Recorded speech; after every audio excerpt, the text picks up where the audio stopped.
Hello Maker! Based on my first print, I have realized that calculated printing time did not match with real printing time.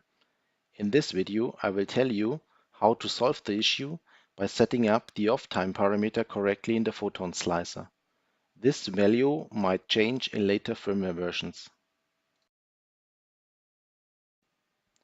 My first print was sliced with default settings.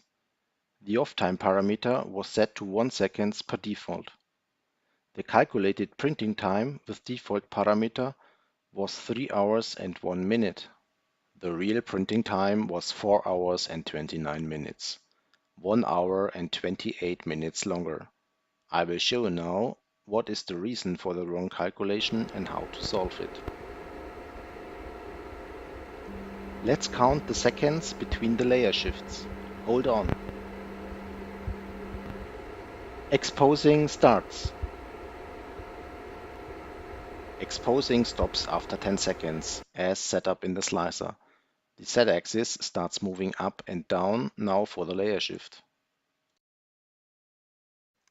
It took exactly 6.5 seconds to move the Z-axis up and down.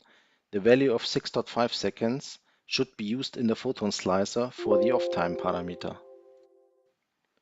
Let's change the off-time parameter now from 1 second to 6.5 seconds and slice again.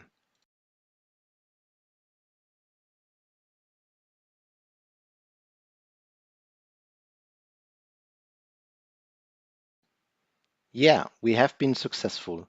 The calculated printing time matches now exactly the real printing time, and every new calculation will calculate the printing time extremely precisely. Very useful to plan the time for removing the print.